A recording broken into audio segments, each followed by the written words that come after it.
নমস্কার বন্ধুরা, আশা করি সকলে খুব ভালো আছো। আজকে আমি তোমাদেরকে দেখাবো চিকেন ক্রাউন মেডালিয়ান বানিয়ে। প্রথমে আমি চিকেনটা নিয়ে তার মধ্যে একটু গরম জল দিয়ে দিয়েছি। তারপরে আলু গ্রেট করে রেখেছিলাম, গাজরও গ্রেট করে রেখেছিলাম, সেগুলো দিয়ে দিলাম। সঙ্গে বেল পেপার কুচি কুচি করে আর এই পেঁয়াজগুলোকে কুচি কুচি করে দিয়ে দিলাম। তারপরে দুটো ডিম ভেঙে এর মধ্যে দিয়ে দেবো। বাটিটা আমার ছোট মনে হচ্ছিল, তাই জন্য একটা বড় বাটির মধ্যে নিয়ে দিলাম। এবার এর মধ্যে চিজ মেশাবো, মোজেলা চিজ আর দুটো স্লাইস চিজ।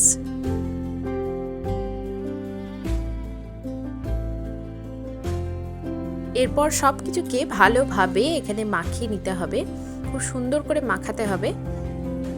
মাখানো হয়ে গেলে অ্যাড করব রসুন বাটা, লবণ এবং একটু লাল লঙ্কা গুঁড়ো। এবার একটা বাটিতে দুধ নিয়ে তার মধ্যে পাউরুটিগুলোকে এরকমভাবে ভিজিয়ে নিতে হবে। তারপর ভালো করে এটাকে মাখিয়ে নিয়ে একটা ডোর মতো তৈরি করতে হবে। সেটা থেকে সমস্ত দুধগুলোকে চিপে বার করে দিয়ে এই ডোটাকে দিয়ে দিতে হবে এই মাংসের সঙ্গে। তারপরে এটাকেও ভালোভাবে মাখিয়ে নিতে হবে। এবার সারা রাতের জন্য এটাকে ফ্রিজে রেখে দিতে হবে। সারা রাতের পরে এটা ঠিক এরকম দেখতে হবে। এর সঙ্গে ধনেপাতা এবং ব্ল্যাক পেপার মিশিয়ে নিতে হবে। এবার কড়াইটা গরম করতে বসিয়ে দিলাম। গরম হয়ে গেলে অল্প একটু তেল দিতে হবে। তেলটা গরম হয়ে আসলে চারিদিকে ছড়িয়ে নিলাম। এবার এক হাতা করে দিয়ে এটাকে একদম অল্প আছে কিন্তু ভাজতে হবে। মনে রাখবেন সব সময় এটা কিন্তু লো টু মিডিয়াম আঁচেই করতে হবে, নাহলে কিন্তু খারাপ হয়ে যাবে। এরপরে কিছুক্ষণ পর এটা এরকম দাঁড়াবে, উল্টে দিলে ঠিক এরকম।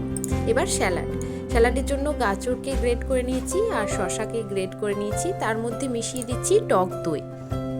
এরপর স্বাদের জন্য একটু চাট মশলা এর মধ্যে দিয়ে দিচ্ছি। ভালো করে মিশিয়ে নিলেই রেডি হয়ে যাবে আমাদের ক্রাউন মেডালিয়ান্স। এবার গরম গরম সবাইকে দিয়ে দিই আর নিজেও খেয়ে বলুন ঠিক কেমন হয়েছে আজকের রেসিপিটি। যদি ভালো লাগে তাহলে কমেন্ট করে জানাবেন। আরও ভিডিও দেখার জন্য চ্যানেলটি সাবস্ক্রাইব করে নিন। ধন্যবাদ।